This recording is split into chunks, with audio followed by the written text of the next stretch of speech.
মা মাথা ব্যথা করছে, হ্যাঁ আরো মোবাইল দেখ। মা পেট ব্যথা করছে, হ্যাঁ আরো মোবাইল দেখ। মা খিদে পেয়েছে, হ্যাঁ আরো মোবাইল দেখ। মা আমার পাতলা পায়খানা হয়েছে, হ্যাঁ আরো মোবাইল দেখ। হ্যাঁ বাবা আমি আর বই পড়তে পারছি না। কেন? কারেন্ট চলে গেছে, এন্ড ইনভার্টারও চার্জ নেই। হ্যাঁ তো কি হয়েছে? আমাদের সময় লোকে বিড়ি খেত, আমরা সেই আগুন দিয়ে পড়াশোনা করতাম। আর তুই এতটুকু সহ্য করতে পারিস না?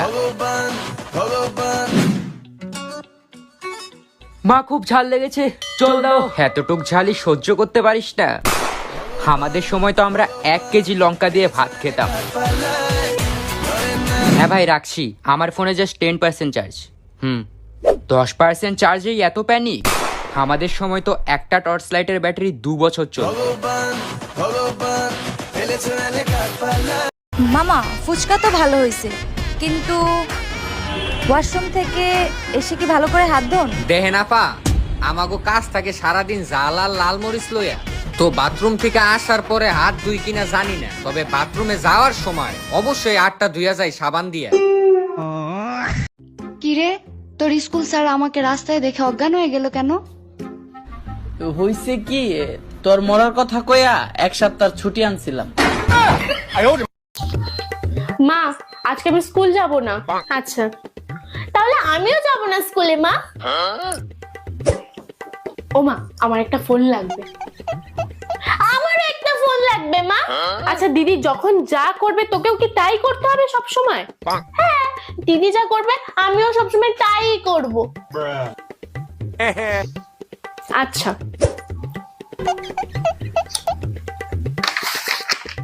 ওমা সামনে এক্সাম, এখন থেকে আমি 7-8 ঘন্টা পড়বো, ঠিক আছে? মানু তুই এখন থেকে বসে যা বই নিয়ে, 7-8 ঘন্টা পড়বি কিন্তু, কারণ দিদি যা করবে তুইও তো তাই করবি না। বিয়ের আগে যখন প্রেম করতাম তখন বিছানায় শুইলেই মনে হতো ইস কতদিনে 2 জন থাকবো। বিয়ের পর যখন 2 জন থাকতাম তখন মনে হতো মাঝখানে কতদিনে একজন আসবে। যখন একজন আসলো তখন মনে হতো আর একজন হলে পরিপূর্ণ হয়। কিন্তু এখন মনে হয় সব কটাকে ঘর থেকে বের করে দিয়ে আগের মতো বিছানায় হাত পা ছড়াইয়া দিয়ে শান্তির মতো একটা। আমি খুব ভালো বাচ্চা, তাই আমার ভালো মার্কস আসলে বাবাকে মিষ্টি কিনে লোককে খাওয়াতে হবে, তার জন্য আমি পড়াশোনাই করি না। আমি খুব ভালো বাচ্চা, তাই ডেইলি স্নান করলে আমাদের বাড়ির সব জল ওয়েস্ট হবে, তাই আমি 4-5 দিন পর পর করি। আমি খুব ভালো বাচ্চা, তাই সকালে ঘুম থেকে উঠলেই মাকে আমার জন্য চা বানাতে হবে, তাই আমি 12টার পর ঘুম থেকে উঠি। আমি খুব ভালো বাচ্চা, তাই সবসময় যদি আমি মার কথা শুনি তাহলে আমাকে মা গালি দেওয়ার কোনো রিজনই পাবে না, তাই আমি সারাদিন মোবাইল দেখি। ভাই একটা পান দাও। কি দিয়ে খাবেন? কেন দাঁত দিয়ে? না মানে কিভাবে খাবেন? কেন চিবিয়ে খাবো? আরে ভাই সাথে কি খান? সাথে আমার বন্ধু সলমান খান। আরে ভাই আপনি কি জর্দা খান? না ভাই আমি আমির খান। হ্যালো ভাই। হ্যাঁ ভাই বল। আইসক্রিম খাবি? না রে ভাই আমি আইসক্রিম খাবো না, আমার প্রচন্ড জ্বর এসেছে ভাই। আমি টাকা দেবো। কে বললো আমি খাবো না? লোকে বলে আমি নাকি বড় হয়েছি, কিন্তু এখনো আমার পড়াশোনায় একদম মন বসে না। এই পড়াশোনাটা যে কবে শেষ হবে। লোকে বলে আমি নাকি বড় হয়েছি, কিন্তু এখনো আমি বাথরুমে গেলে গামছা নিতে ভুলে যাই। মা একটা গামছা দিয়ে যাও না। লোকে বলে আমি নাকি বড় হয়েছি, কিন্তু এখনো আমাকে কেউ কল করলে রিসিভ করতে ইচ্ছে করে না। ধুর আবার কথা বলতে হবে। লোকে বলে আমি নাকি বড় হয়েছি, কিন্তু এখনো আমার ফিউচার নিয়ে কোনো টেনশনই করি না। এই লাইটটা আবার কে অফ করলো? স্যার আমি আজকে একটা স্বপ্ন দেখেছি। তা কি স্বপ্ন দেখলি? আমার হাতে গু আর আপনার হাতে মধু। তা তো হবেই, কারণ আমি একজন জ্ঞানী মানুষ, আমার হাতে তো মধু থাকবেই। আর তুই একটা ছাগল, তোর হাতে তো গু থাকবেই। স্যার আমার স্বপ্নের কথা এখনো শেষ হয় নাই। আচ্ছা পরে কি দেখেছিলি বল? তারপর আমি দেখলাম আপনার হাত আমি চাটতাছি আর আমার হাত আপনি চাটতাছেন। একটা বিয়া করাম, 3 বাচ্চা জন্ম দিয়াম, একটা রোহিল বানায়াম, আর একটা ডাক্তার বানায়াম, আর একটা নেতা বানায়াম। তাইলে তো আমার 3 দিক দিয়ে হাইট আছে। নেতা যদি মারামারির অসুস্থ হয়ে পড়ে তাহলে ডাক্তারের চিকিৎসা করবো। মা কি রান্না করেছো? টক ডাল, তার সাথে কি আছে? আমের টক। কালকে কি বানাবে? তেঁতুলের টক। কিছু দেবে এখন? লেবুর টক। তুমি মেন কোর্স কি বানাচ্ছ কাল? মাছ। বাঁচা গেল ভগবান। মাছের টক। আরে মাছের টক বলে ডিশ আছে আদৌ কোনো? মাছ রান্না করে টক দিয়ে দেবো, তাহলেই হয়ে গেল। এমন কিছু আছে যেটা এখন খেতে পারবো? হ্যাঁ টক দই। আর আইটেম কই? তুই কিন্তু কম টক কর, অনেক টক করছিস আজকাল। মা তুমি এক কাজ করো, আমাকে জল এনে দাও। আচ্ছা দাঁড়া, এনে।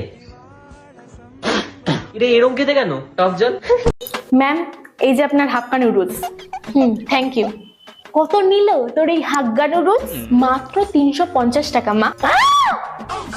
আচ্ছা আপনি একটা ফ্রেশ লেমন ওয়াটার দেবেন, ঠিক আছে? না না না, দাঁড়া দাঁড়া, বলছি এক গ্লাস জল হবে? অবশ্যই ম্যাম। ম্যাম আপনার জল। বলছি খাওয়ার সাথে একটু লেবু লঙ্কা হবে না? ম্যাম এই যে আপনার লেবু লঙ্কা। নুডলস সাথে একদম নুন হয়নি, একটু নুন হবে? ম্যাম লবণ। ও বাবা কি ঝাল, একটু চিনি হবে? ম্যাম আপনার চিনি। হ্যাঁ আচ্ছা আচ্ছা ঠিক আছে।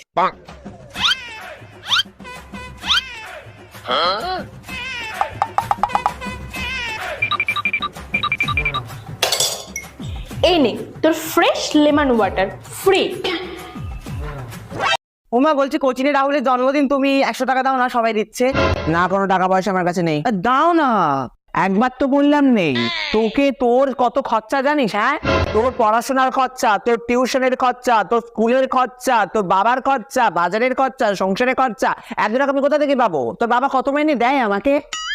না না আমার কাছে নেই। আচ্ছা ঠিক আছে, তাহলে ইকো পার্ক রবিবার আমরা ঘুরতে যাবো, তখন টাকা দিও। আবার ইকো পার্ক? না না না না, অত তোমার অত ঘোরা তো না কিসের? এই মধ্যবিত্ত ঘরে আমার ঘোরা কিসের? না অত ঘোরা নেই। তুমি ঘুরতে গেলে তোমার বাবার কাছে টাকা চাইবে, আমার কাছে টাকা চাইবে না, তোমাকে আমি আরেকবারও বলে দিয়েছি। A few moments later. এই বাবু দেখ তো, এখানে একটা হারের সেট রয়েছে আর 3টে শাড়ির সেট রয়েছে, অর্ডার দিয়ে দে তো।